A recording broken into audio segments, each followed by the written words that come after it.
Hi everybody, I'm Tim Schafer from Double Fine Productions here today to take a deeper look into Psychonauts 2. Psychonauts 2 is an action-adventure game starring Raz Powers, a powerful young psychic, also a trained acrobat, who ran away from his circus home to join the Psychonauts and expand and explore his psychic abilities. One of Raz's most important psychic abilities is that of astral projection, which allows him to project his psyche into someone else's mind and see their mental landscape made real.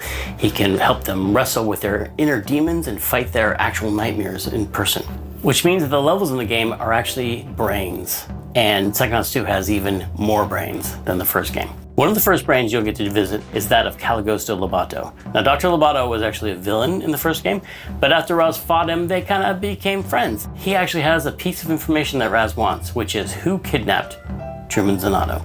And Dr. Lobato wants to tell you, but he can't, because of something going on deep in his unconscious mind. So Raz has to travel, along with Sasha, Mia, and Coach Oleander, into his mind and try to extract that information. And there's a lot of forces at work inside Lobato's mind, maybe put there by someone else, who are trying to stop you, including some of the enemies that you might recognize from the first Psychonauts game, including the censors, entities designed to stamp out thoughts that don't belong in someone's mind, including Raz, who doesn't belong here. But you also see a lot of new enemies, such as doubts and regrets. Lobato's mind is plagued with doubts and regrets, and they're very dangerous for Raz. Did I mention there's a lot of teeth? Have I mentioned there's a lot of teeth? There's a lot of teeth. He's an amateur dentist. He doesn't know a lot about teeth, but he really likes them. Luckily, to fight all these enemies, Raz will have his psychic powers, including his powerful psychic punch, where he has these hands that extend psychically from his body into a powerful melee combo. He also has his psychic blast, where he can shoot a powerful energy beam out of his brain.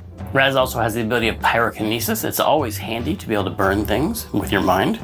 And levitation. Raz can use his own thoughts, his own thought bubble over his head as a balloon to float around or ride around on to get somewhere really quickly. So with these new powers, Raz can fight all these new enemies and hopefully find out who kidnapped Truman Zanotto. Now, while Truman's been kidnapped, the person running the Psychonauts is Hollis Forsyth, the second head of the Psychonauts. Hollis is also the head of the intern program, which is what Raz has joined now that he's become part of the Psychonauts. And he is invited into Hollis's brain for instruction. Hollis is teaching him a new psychic ability called mental connection, where you can see two thoughts in someone's mind and connect them, sometimes creating new thoughts, making new things happen. While Raz is training in mental connection inside of Hollis's mental classroom, he experiments a little too far and accidentally, maybe slightly on purpose, creates a lot of interesting gambling inside of Hollis's mind because he wants to go on the mission to the Lady Luctopus Casino. Unfortunately, this connection leads to more connections, and eventually the whole thing gets out of Raz's control, and Hollis gets way too interested in gambling. And Raz has to go back into her mind, where he finds out that her memories of medical school, and where she studied neurology, have been corrupted by this gambling interest, and it becomes a casino hospital. And Raz has to actually go in there and engage with all these gambling machines in order to shut it down and return Hollis's mind back to normal. And she's gonna be really mad. Inside Hollis's mind, you'll see bigger, tougher sensors that have turned into bouncers inside the casino, and also a new enemy called Bad Idea. Where Bad Ideas spawn actual nasty-looking light bulbs over their head that become dangerously explosive and blow up in Raz's face. Now, headquarters. One of the things that happens in Psychonauts 2 that's most exciting to Raz is that he gets to visit the headquarters of the Psychonauts themselves, which is called the Mother Lobe. This is the center for all Psychonauts activity, and Raz gets to see his old friends Sasha and Mia, who were counselors at summer camp in the first game.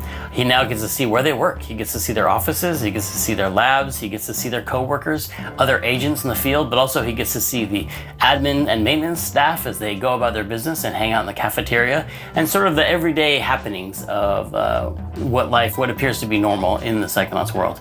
There are a lot of little hidden pathways and treasures around the base that he can find, side quests and scavenger hunts and things that you might recognize from the first game. There's a lot of characters to meet, a lot of fun things to discover, a lot of secrets about the Psychonauts themselves, and the lore of the founding of the Psychonauts, including the Psychic Six, who were seen on stumps around the campfire in the first game, but now we get to go much deeper into the story of how they played a part in the founding of the Psychonauts, how they were brought together and recruited by Ford Cruller and turned into this amazing international espionage force. One of the things that was so important about the first game was exploring this natural environment around the summer camp, all the little hidden paths and caves where Raz's adventures took place. And so in the second game, we've expanded on that. There's an even bigger natural environment, multiple natural environments around the headquarters that you can explore. There's a quarry outside the mother lobe, which is where they dug out these massive deposits of titanium. Titanium, this psychoreactive mineral that amplifies and changes psychic powers. There's lots of secrets around the quarry, lots of abandoned mines and caves and things to explore.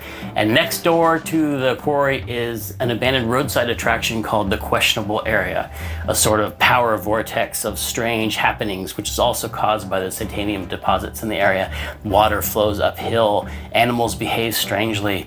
There's caves dedicated to the mystery of the Sasclops, which is a giant one-eyed being that might have existed and might not have. Here in the Questionable Area, Raz's family is camped out, his entire family, as if to embarrass him in front of his new Psychonauts friends. His family has showed up and they want him back in the circus. It turns out some of his family members, including his own father, have a little bit of psychic power themselves, and they'll be exploring that in Psychonauts 2, and you'll get to find out who put this curse on Raz's family to die in water. The Aquatos have been cursed by a mysterious character to all die in water, and this manifests itself in the form of the Hand of Galocchio, which is this hand that comes out of the water, which is really just Raz's psychic construct. Raz is so afraid of water because of the curse put on his family that every time he comes near water, this creepy hand comes out and tries to grab him and pull him under, which is all happening inside of Raz's head. In Psychonauts 2, you'll get to find out who put this curse on Raz's family, where it came from, and what he can do about it. The story you uncover about the curse put on Raz's family links back into the story of the foundation of the Psychonauts, and Raz finds out that his family and the Psychonauts family are actually more intertwined than he believed. So there's a lot of mystery to discover for the player and Raz and his family and his friends as they explore the connections between his family and the Psychonauts and what it all has to do with Maligula. Maligula is one of the first villains the Psychonauts ever fought. She's a powerful psychic and she's a mass murderer, and she's been believed to be dead for many years, but there's a lot of unknown things going on behind the scenes and a lot of mysteries and a lot of plots for the player to uncover in Psychonauts 2. So that's it. Thanks for taking this deeper look into Psychonauts 2 with me. The game is coming out August 25th, and you can pre-order now. So I'll stop talking so you can go and do that. Thanks for watching.